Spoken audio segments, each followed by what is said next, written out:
C'est une décision très importante. Le chiffre qui a été évoqué est celui de 500. Il reste, et le délai qui a été évoqué est la fin février, dans la zone de Bangui, essentiellement autour de l'aéroport et pour une durée de 6 mois. Cela doit être fait en liaison avec les forces africaines, bien sûr, avec l'ONU, mais l'Union européenne ne s'engage pas souvent, comme vous le savez, et le fait qu'elle s'engage dans cette situation très difficile aux côtés des Africains et de la France, je pense que c'est quelque chose de très positif. Il s'agit, à partir de cette décision de principe, que toute une série de pays décident d'envoyer un certain nombre de soldats. Déjà, je crois que c'est l'Estonie qui a pris position pour 55 soldats, d'autres pour d'autres nombres.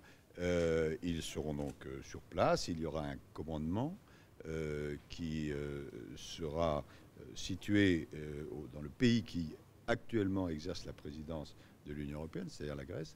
Et tout ça va se mettre en route. Comme vous le savez, nous sommes déjà présents avec un effort logistique, des militaires dans cet effort logistique pour amener l'ensemble des équipements et des troupes vers la République centrafricaine. Nous sommes prêts à aller plus loin. Il y avait une demande d'intervention pour sécuriser l'aéroport de Bangui. Ce que nous avons obtenu aujourd'hui, c'est que ça se fasse dans un cadre européen. Donc nous allons évaluer avec nos collègues européens les besoins et nous répondrons évidemment aux demandes qui nous seront formulées dans ce cadre européen.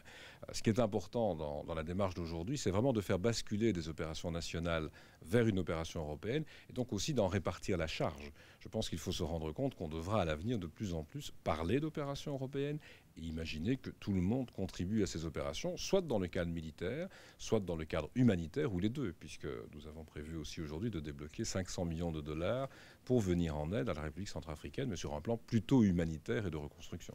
Prise de conscience aujourd'hui des 28 par rapport à l'Afrique, vous diriez qu'on assiste, c'est le début d'un tournant. Quelque chose s'est passé aujourd'hui dans la... Je l'espère. C'est une étape. Au mois de décembre, c'est vrai que le sommet sur l'Europe paraissait un peu faible en termes de résultats, mais il avait le mérite d'exister. On voit maintenant qu'on parle de plus en plus d'une approche européenne dès qu'une intervention est demandée. Il y a eu une réflexion sur le Sahel, qui a été une réflexion assez générale, globale de l'Union européenne. Je pense que sur l'Afrique centrale, nous le faisons souvent à propos de l'Est du Congo, mais maintenant il y a une réflexion qui commence à être aussi plus globale de la part de l'Union européenne. Et j'espère qu'on va avancer dans cette voie dans les mois et les années à venir.